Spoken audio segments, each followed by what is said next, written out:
center field. Going back is Gonzalez. It is gone!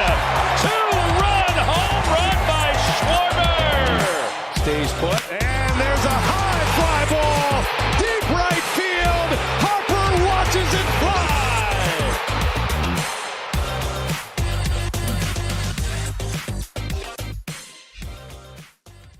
We're back for another episode of the Double Switch Podcast. It's December. Christmas is in 1 week.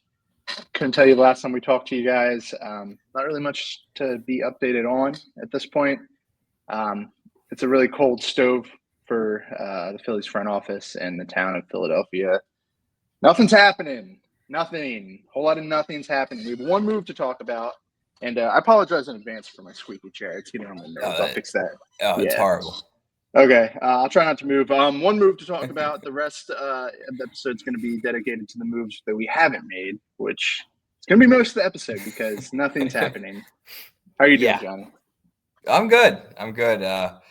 The Phillies they're not drawing me in this offseason. I'm not really glued to Twitter because genuinely that stove is still quite cold, and it seems like they're going to wait till the end of the offseason and try to buy out of the bargain bin.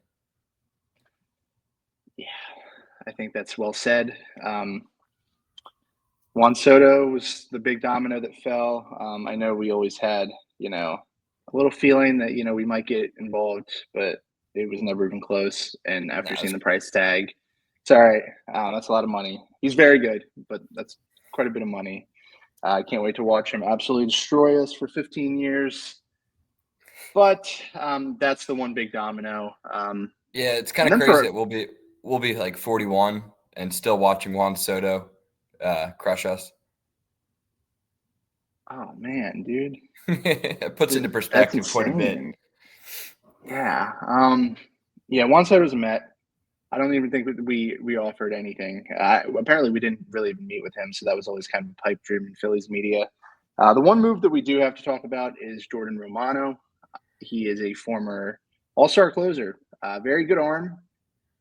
The status of that arm at this point is up for debate. He came off of last season where he was injured. Couldn't really put it together. Ended up with an ERA around 6. So, the all-star Jordan Romano, we're a couple seasons out from that. He's still very young. You can still see flashes of the old guy in there. But now he's our closer. And why is he our closer exactly, Johnny? That's kind of the main question. Why did we target Jordan Romano? Are we sure he's our closer? We don't really do the official closer. Has he been anything besides a closer? No, but I think he's our closer, right? Yeah, but you think if they bring like an Estevez back, he's never been anything but a closer either. Well, I was thinking this kind of ruled us out for Estevez. I would say it rules us out for Jeff Hoffman and keeps us in the market for Estevez. Yeah, okay. Because I think that the way they probably look at this is, Jordan Romano, the fastball slider kind of dominance in his I think that's his only 2 pitches he actually really throws. Maybe he throws a cutter in there, barely, but it's pretty much the Jeff Hoffman mold. It kind of feels like a replacement. Well, I guess we're just going to have to disagree because I see him as the closer. I think he's got the personality for a closer. I don't know if you ever watched him pitch. I have. He's kind of got the psycho gene that some closers have, and it's fun. It's fun to watch. He's quite the personality. I think he would only come here on a 1-year, $8 million deal if we told him he's the closer. I think that's. We're at the current state of the Phillies. I wouldn't want anyone else closing. Yeah. I don't think Kirkering's ready for that. Strom and Alvarado, I don't really like to see that. So, I think right now he probably is. Well, yeah, let's play hypotheticals here. All right. Let's pretend, we just signed Jordan Romano to be our closer. How do you feel about it? How do you feel about A, the money, and B, the pitcher, and then C, the pitcher compared to all the other options that were out there? I know we just saw Devin Williams get traded. Ryan Helsley's still out there. Tanner Scott's out there. I think he'd be willing to go to a team and not close, so he's a little different. And Estevez, as you mentioned, how do you feel about all of that? I love the price. I mean, it was $8.5 million. Yeah, it was a steal. Yeah, that's For that talent of it, that upside, that's a steal. Yeah, in today's market with like pitching, like you really can't beat that. And I do like that being the first move they make. Now they can kind of their first signing wasn't like that overpay, so that they don't have to like backtrack and like try to find good deals. Like now we have the ability to go and pay like Hoffman, Estevez, or like Tanner Scott, like a big arm like that. Have the comfort of already having a guy in Romano. And I know it's kind of like a reclamation project, but he still has the stuff. And I feel like Caleb Cotham's kind of embraced these project type arms. Think about Connor Brogdon 2 years ago, and then Jeff Hoffman this past year. It feels like it's going to be a very similar situation. Yeah, Andrew Bellotti comes to mind. I know he had a couple good seasons here. I missed one. Yeah, we tend to. I mean, Alvarado, all the way back to Alvarado. We tend to bring guys in who we think we can get the most out of. We've seen it go poorly. Obviously, Kimbrel comes to mind, bringing in the veteran closer who we think can be really good. We saw that not go too well. But ultimately, I think they decided that I don't think the money is as free-flowing as they are pretending it to be. I don't think they're going to come out and say that. But I do think there's some numbers that they don't want to go over. So they're looking at this big pot of money. And obviously the to-do list we've been over multiple times, left field, bullpen arms. I think they're going to try to get as good of a balance as they possibly can. And Romano is, for the price tag, that's about as high as upside as you're going to get at $8.5 million. Especially in this inflated market where you see Alex Cobb getting $15 million. I didn't even know he's still in the league. But I think they're looking at Romano and thinking, if this goes right, it could go really well. And, we get a guy who can be an all-star. It's very likely a one-year deal. And we're not going to be talking about Jordan Romano the year after this. But no, I like it. You're probably still a couple moves away from saying this is, a good offseason, but you got a closer. Any other bullpen arm you add on top of this kind of, it gives you flexibility at this point. You don't have to go to certain pitchers and say, hey, we need you to do this. You have a guy who can close. So it just opens up more doors ultimately. And we didn't spend that much money to do it.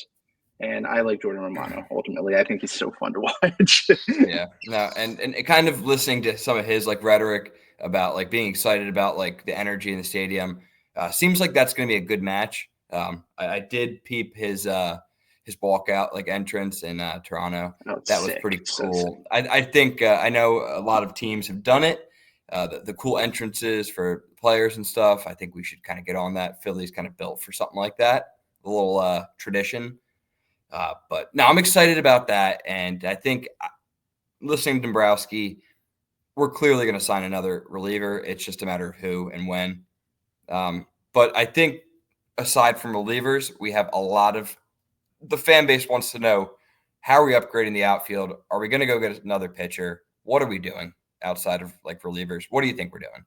Real quick on the closer situation. Don't you think it's a little weird at this point that we're going on 3 or 4 years of not going in-house for a closer? Like, isn't it kind of getting annoying that we keep having to go get these guys when you see teams develop closers? These players come from somewhere. Like, teams are developing these closers. Sometimes I wish we could just give a guy, a young, controllable guy. Because, I mean, Estevez, Romano, Kimbrel, Robertson. I think we had Ian Kennedy, right? We did have Ian Kennedy. Yeah, like we keep having to go out and sign guys, trade for guys. Like, why can't we find a closer on this 40-man roster? Why do you think we haven't done that yet? That's a good question. I think it's unfortunate. I don't think Phillies have ever been known for like the past decade hasn't really been a great pitching development time for us. We haven't seen a lot of successful arms come from the minors in general. You take out like Nola and like Ranger and Sanchez. It's kind of sparse, but I think they have done a good job with Kerkering. I think Kerkering's a guy that does have the stuff that could probably close on 50% of teams.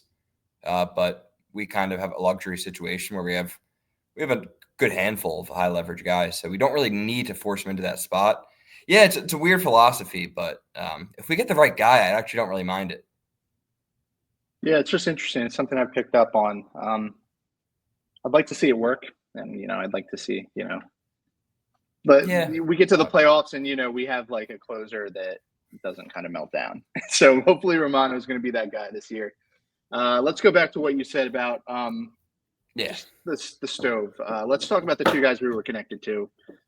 Kyle Tucker. I think Kyle Tucker's one, Garrett Crochet's the other. Any other Yep. names you want to talk about before we get into those? I think those are the two. I think that those two guys would have made a significant difference. I think a lot of people wanted to see that big change in the outfield.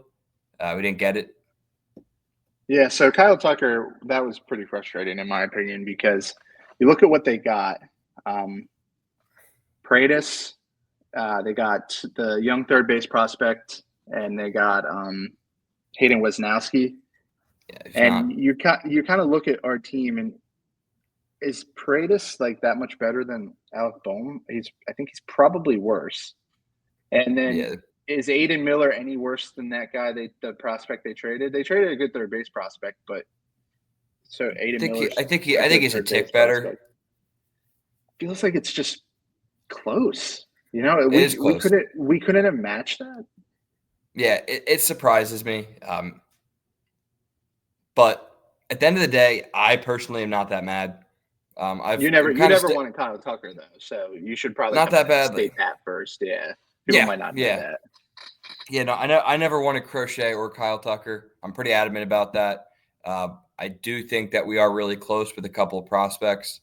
I think Painter, Crawford's, Otto Kemp's could actually make a difference this season. I think the way our outfield set up, Justin Crawford coming to spring training, make a real impression. It's a guy I wanted to hold on to. Aiden Miller's untouchable for me, and same with Andrew Painter. I think I think that we can move the needle in left field without trading the top two prospects. Yeah, I tend to agree. My surprise is from the fact that they didn't match it because it sounds close. It sounds like we were close to that Cubs offer. I'm surprised we couldn't.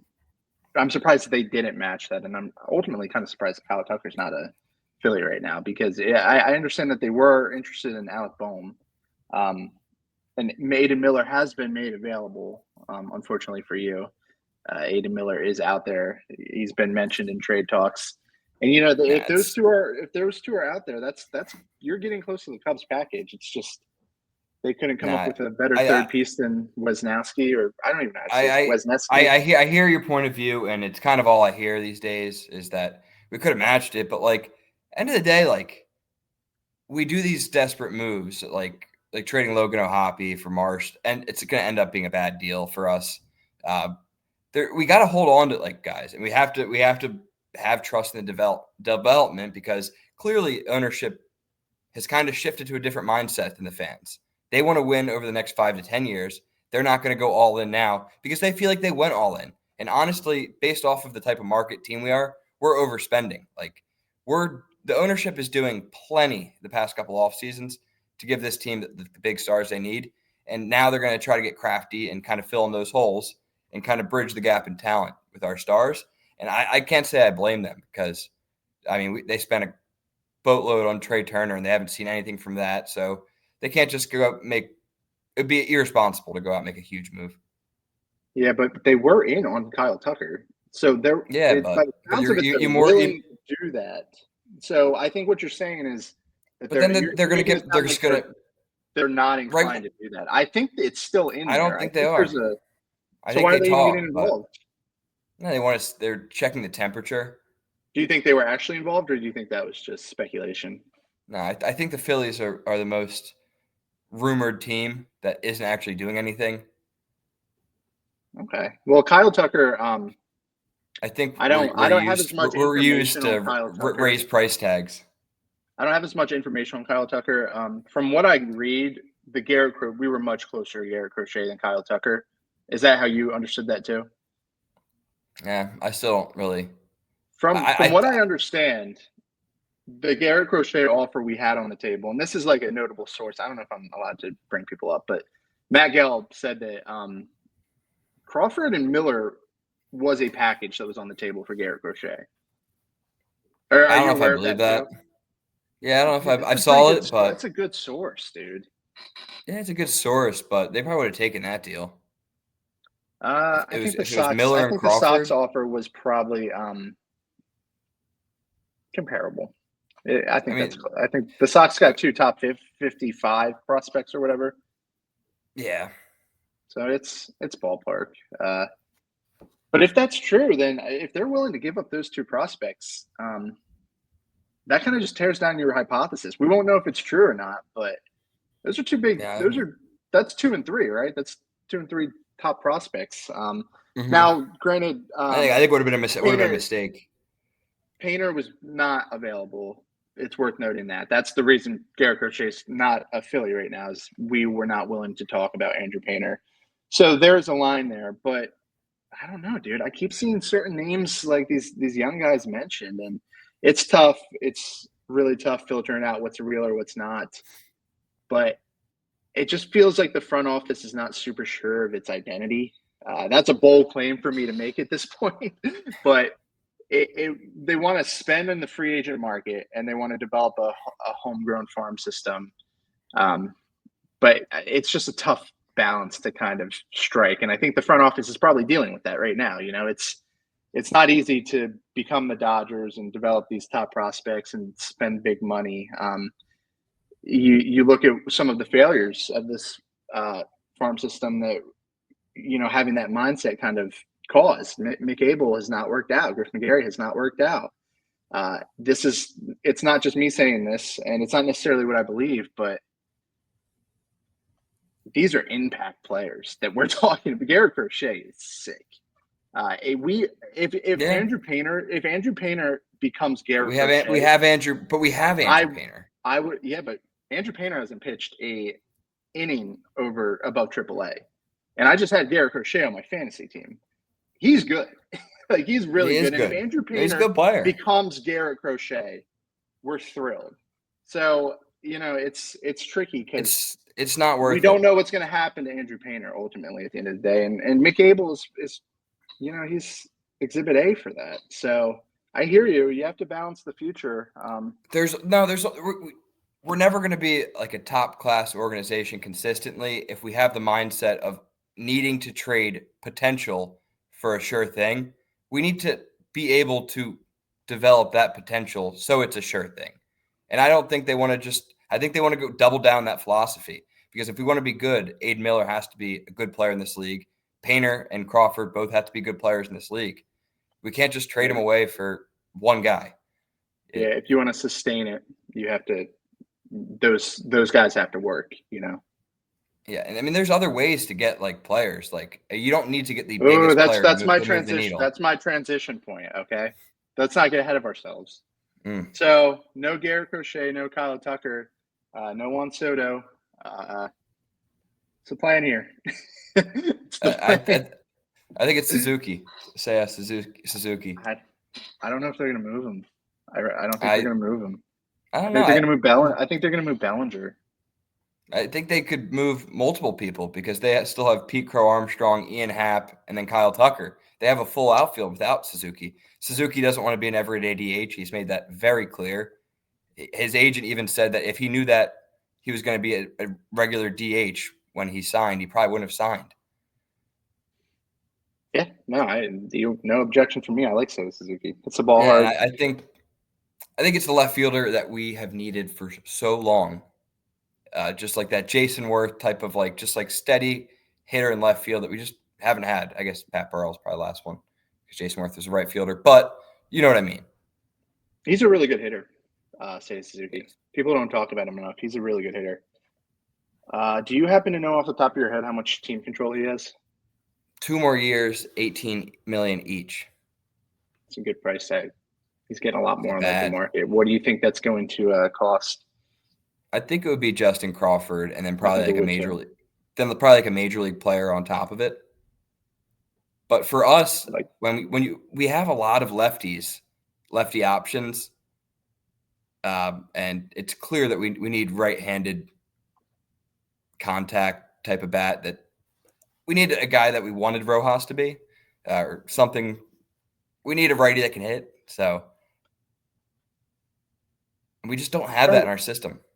I'm trying to think if there's really no path for Alec Boehm becoming a Cub. That doesn't make any sense. No, I think Alec Boehm's he's a Philly, man. You don't think he's going anywhere? No, I don't think his value is ever as high as we want it to be. Alec Boehm, I know Ranger Suarez has been mentioned. Do you think there's any validity to that? 1 year left?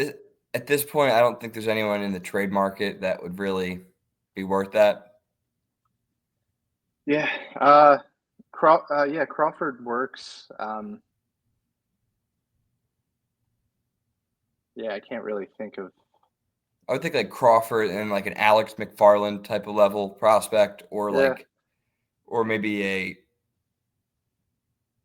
I think it could probably be Justin Crawford and something like even like a Tyler Phillips, like something that's like a placeholder for them. Like, I don't think it's going to be anything crazy. The thing about them at this point, which is worth noting, you go get Kyle Tucker for 1 year, you're going for it. They might want big league talent, you know. Yeah, we have that to give up. Yeah, I just don't really know what they'd want. I guess probably pitching, probably big league level pitching. I think they'd ask for Christopher Sanchez. I wouldn't blame them. Yeah, I think that's what they'd ask for. Yeah, I think that would be a good idea for them. Ask for like a Chris Sanchez, and then maybe to replace Suzuki, like a right-handed bat, like a Weston Wilson, something like maybe not him exactly, but yeah, ground ball pitcher and Wrigley in the middle of summer that's what you want. Yeah. Seiya Suzuki's one name. The name I keep coming back to, and I've spent like 4 years talking about this guy. Dude, Taylor Ward has been such a good fit for such a long time. Yes. Dude, every 6 months I get on here and plead my case for Taylor Ward. 2 years of control left. This is he's a 250, 25 homer bat. Plays left field. And the Angels have too many outfielders. And we trade with the Angels all the time. How has this not happened already? And you know who they're interested in is Alec Boehm. I'm not saying it's like a perfect 1-to-1 comp, but how different is the value there? It's got to be pretty much right on the money. Dude, that's what I'm saying. Why is that not a 1-for-1 deal? It makes sense for everybody. There's got to be something I don't know about that because I just look at the stats. I mean, even their baseball savant pages look pretty similar with quality of contact. Both of them aren't very good defenders. I have no idea what the holdup there is, but Taylor Ward would be a very stable bat. He's just like Alec Boehm with a little more pop, which it's not a bad thing. No, that would definitely be like Suzuki. That would be exactly what we need. Just a dependable right-handed bat in the corner outfield. And a little more swing and miss than Suzuki, but we can get over that. A little, they have open lines of communication. The Angels and the Phillies. We've made 55 million trades. Just none of them have been for the guy I actually wanted. We keep getting guys I don't want from the Angels, but offseason's still young. So maybe Taylor Ward is in the future. Do you think this rules out? What are some of the big names that we've Bregman? Yeah, feels like there's just doesn't feel like that's going to happen. We're out on all the pitchers pretty much. We've never been mentioned. Where are you at on I guess we touched upon it earlier, a reunion with one of the relievers we let go. Do you see one of those happening? Yeah, I think they definitely are in communication with both. I still think Jeff Hoffman's the better fit because I think he won't expect to be closer. So I think that's a good situation there, especially after, like we just talked about, signing Romano. I think that would be the better situation. But from what I've seen, and the rumors this year for the Phillies, I don't really trust them this year because they seem to all be bullshit. But it seems like Estevez has had a lot of contact with the Phillies lately. But I still think it'll be Hoffman. Yeah, well, Hoffman's best friends with Strom, right? That's the word. Is that the word? I believe that's the word. And All right. why Well, he's got to have. Besides the playoffs, which are kind of a bad taste in everybody's mouth, he's got to have a soft spot for this team. I don't know if yeah. it's soft enough that he's going to turn down starting jobs. I don't know how badly he wants to start. If he wants to start, then he's just not going to come here ultimately because we don't have a starting spot for him. But I'm sure they could probably plan something out, like if they're coming up with a plan for Painter to like have yeah, Hoffman do like what a Strom did. piggyback. Do what Strom did, Yeah, kind of where he was starting at the beginning of the year, then he moved to the bullpen, saved some innings for a guy that's not a typical starter. I've yeah. heard that idea floated around, and I like that. Have him as like a starter till like May or June. No, that makes sense. I don't know where they're at with Taiwan Walker. I don't know what they're doing with him. Maybe he got his I velo got no back. I idea. know he was going back on his sorry about my chair. I gotta get a new chair. This is terrible. Yeah. Yep. Why haven't we called the Athletics yet and told them to take Taiwan Walker off our hands? Because they're making good moves now. They are kind of making They're a good organization. All you got to do is get rid of Oakland. Jeez, that's Well, brutal to Billy say, Bean's but still there. He was just snoozing for like 15 years. it's true. He's He's all taking a into it big again. nap. I don't know. I'm not expecting much at this point. I'm just waiting until No. March when I can hop on a plane and go see whatever Dombrowski put together. Yeah, and honestly, I think we all are getting disappointed because we're not the team that's making all the moves, and I never expected us to. I don't think either of us did in the beginning of this offseason. And then I think everyone kind of talked themselves in, like we do every year, to like, oh, we're going to make a big move. We're going to make a big move. But Dombrowski and Middleton have shelled out money every offseason. We spend a lot for a team that's not that top three or like revenue type of team. And we shouldn't expect that much more. I mean, this ownership spent for this team. I think this is kind of them saying, like, we're putting talent on the field. Like, go win. It's Because up to the talent now. we're easily a better team if we get a better year out of Bryson Stott, Trey Turner. Like, those two guys have a better year. That's basically like a huge addition. There's just a lot that can change just with our players doing better. Yeah, that's hopeful thinking, wishful thinking.